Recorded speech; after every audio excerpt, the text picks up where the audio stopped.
तो चलिए दोस्तों, आज के वीडियो की शुरुआत करते हैं और सबसे पहले बात करने वाले हैं हाईटेक स्टील पाइप कंपनी के बारे में।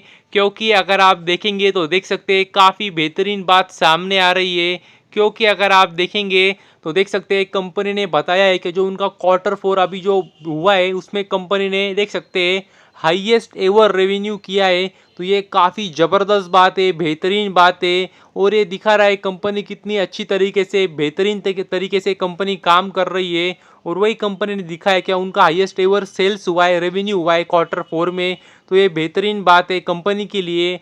और इससे आपको अंदाज़ा भी आ जाना चाहिए कि जो कंपनी के क्वार्टर 4 के रिजल्ट आएंगे, मतलब जब भी कभी भी आए तो अच्छे आ सकते हैं, क्योंकि कंपनी ने रेवेन्यू तो अच्छा कमा लिया है। अभी सिर्फ कंपनी को खर्चे मैनेज करने हैं, एक्सपेंस मैनेज करने हैं। अगर वो अच्छी तरीके से मैनेज कर दिए तो कंपनी का प्रॉफिट बढ़ना ही बढ़ना है और वो भी हाईएस्ट एवर प्रॉफिट भी आ सकता है कंपनी का।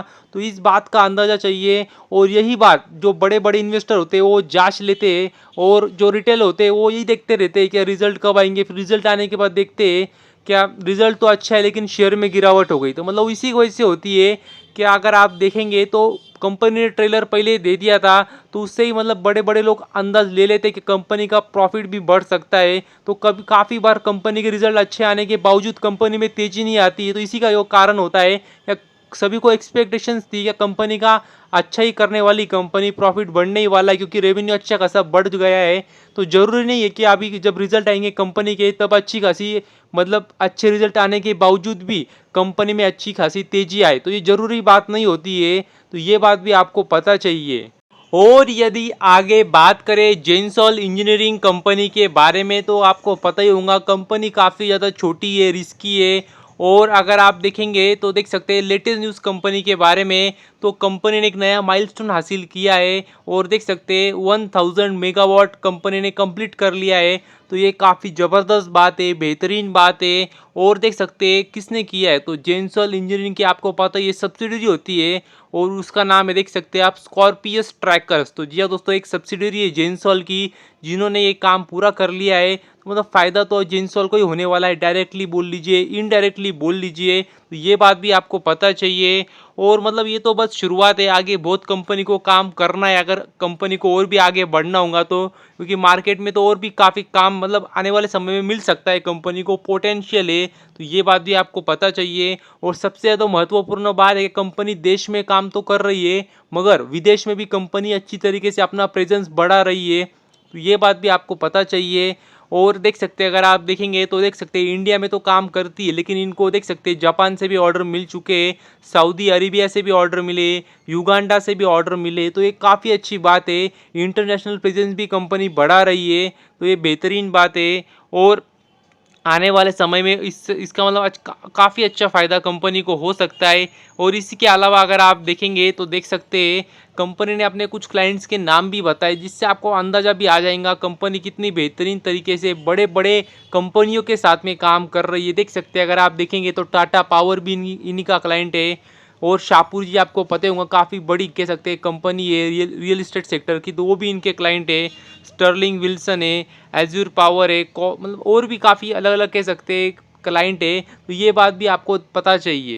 और यदि आगे बात करें पीजी इलेक्ट्रोप्लास्ट कंपनी के बारे में, तो जिनको नहीं पता होगा कंपनी क्या काम करती है, किस में काम करती है, तो उनके लिए मैं बता दूं कंपनी अगर आप देखेंगे तो एक कंज्यूमर ड्यूरेबल कंपनी है। मतलब ये वो इलेक्ट्रॉनिक सेगमेंट में कंपनी काम करती है। और अगर आप देखेंगे तो काफ़ी ज़बरदस्त बेहतरीन बात सामने आ रही है। देख सकते हैं अगर आप देखेंगे तो कंपनी की जो सब्सिडरी है जिसका नाम भी आप देख सकते हैं पीजी टेक्नोप्लास्ट, तो देख सकते हैं उनको अगर आप देखेंगे तो पीएलआई स्कीम के अंतर्गत अगर आप देखेंगे तो इंसेंटिव मिल चुका है। तो ये काफ़ी बेहतरीन बात है, ज़बरदस्त बात है कंपनी के लिए। क्योंकि मतलब सरकार से पैसे लेना एक तरीके सरकार से आप पैसे ले रहे, बेनिफिट ले रहे, तो सरकार से पैसे निकालना इतनी आसान बात नहीं होती है। तो ये बात भी आपको पता चाहिए और वो कंपनी ने कर दिया है।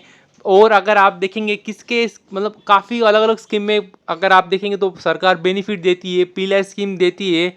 तो अगर आप देखेंगे तो इनको जो पीएलआई स्कीम मिली है वो देख सकते हैं एसी कंपोनेंट्स के अंतर्गत इनको पीएलआई स्कीम मिली थी और उसमें कंपनी को कह सकते हैं देख सकते हैं डिसबर्समेंट मिल चुकी है। और लगभग अगर आप देखेंगे तो देख सकते हैं 15 करोड़ रुपए कंपनी को मिले सरकार की तरफ से। तो ये काफ़ी ज़बरदस्त बात है, बेहतरीन बात है। और इससे काफ़ी चीज़ें ध्यान में भी आती है, आपको ये बात भी ध्यान में आती है कि कंपनी अच्छी तरीके से काम कर रही है। क्योंकि ऐसा भी काफ़ी बार देखा जाता है कि सरकार ने मतलब उनको पीएलआई स्कीम के अंतर्गत ले लिया, लेकिन मतलब सरकार ध्यान रखती है कैसे काम कर रही कंपनी नहीं कर रही है। तो काफ़ी बार पीएलआई स्कीम के अंतर्गत लेने के बावजूद सरकार बेनिफिट नहीं देती है या पैसे नहीं देती है, क्योंकि सरकार सब अच्छे मतलब वॉच करती है कि जिस तरह से काम होना चाहिए उस तरीके से हो रहा है नहीं हो रहा है। तो ये काफ़ी अच्छी बात मानी जाती है। और सबसे महत्वपूर्ण बात है, ये देख सकते हैं फर्स्ट कंपनी बनी है भारत की जिसको देख सकते हैं एसी कंपोनेंट के अंतर्गत पीएलआई स्कीम मिली है, इंसेंटिव मिला है। तो ये काफ़ी बेहतरीन बात है कंपनी के लिए। और कंपनी ज़्यादा बड़ी नहीं है, छोटी है, तो ये बात भी आपको पता चाहिए। और यदि आगे बात करें एवेन्यू सुपरमार्ट कंपनी के बारे में, मतलब डीमार्ट कंपनी के बारे में, तो कंपनी ने तो अभी ठान लिया है एक इस पार ने तो उस पार, क्योंकि कंपनी कंटिन्यूसली अगर आप देखेंगे तो एग्रेसिव तरीके से, मतलब अगर आपको पता होगा आज के कुछ साल पहले, तो वैसे ही कंपनी फिर से अभी एग्रेसिव तरीके से कंपनी काम कर रही है, नए नए स्टोर्स ओपन कर रही है जो पिछले कुछ समय में नहीं किया था। जिसकी वजह से कंपनी भी अगर आप देखेंगे तो पिछले कुछ समय में मतलब एक थोड़ी गिरावट हुई थी और फिर एक ही रेंज में चल रही थी। लेकिन फिर से अगर आप देखेंगे तो कंपनी में रौनक लौट आई है, तेजी आ चुकी कंपनी में। उसका कारण यही है कि कंपनी ने अपना गियर चेंज कर दिया अभी।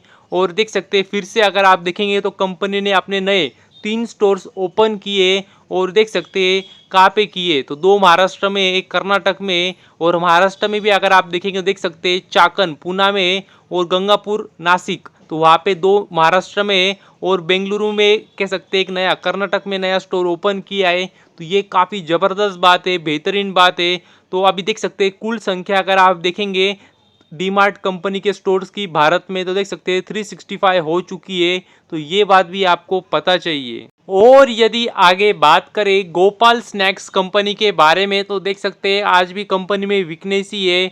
और पिछले कुछ समय, मतलब ज़्यादा समय हुआ भी नहीं कंपनी को मार्केट में आके, अगर आप देखेंगे तो हार्डली देख सकते हैं, अगर आप देखेंगे तो 14 मार्च को कंपनी आई थी। और जब से कंपनी मतलब मार्केट में आई तब से थोड़ी सी वीकनेस ही है कंपनी में। और अच्छे लिस्टिंग पे भी, मतलब कुछ खास लिस्टिंग भी हुई नहीं थी कंपनी के आईपीओ के बाद में भी। और तब से एक ही रेंज में है। और कंपनी के रिजल्ट भी आए और क्वार्टरली और कुछ खास नहीं थे, उसके वजह से अगर आप देखेंगे तो आज भी कंपनी में थोड़ी सी वीकनेस देखने को मिल रही है। और अगर देखना होगा अभी कि तो गिरावट होती है नहीं होती है, लेकिन कुछ खास रिजल्ट आए नहीं कंपनी के। प्रॉफिट भी काफ़ी हद तक कम हो चुका है। तो ये बात भी आपको पता चाहिए। और कंपनी ऊपर से छोटी है, तो इस बात का भी आपको अंदाज़ा चाहिए कि अगर गिरावट भी होंगी तो बड़ी गिरावट भी हो सकती है। अगर आप देखेंगे तो एक बार दिखा देता हूँ, देख सकते हैं 4000 करोड़ का कंपनी का मार्केट कैप है। तो ये बात भी आपको पता चाहिए। और एफएमसीजी सेगमेंट में कंपनी काम करती है, स्नैक्स बनाने का कंपनी का काम है। और स्पेशली अगर आप देखेंगे तो महाराष्ट्र में और गुजरात में कंपनी का ज़्यादातर प्रेजेंस है। तो इस बात का भी आपको अंदाज़ा चाहिए। तो बस अभी के लिए इतना ही। Thank you very much. और भी ऐसे ही वीडियोस देखते रहिए।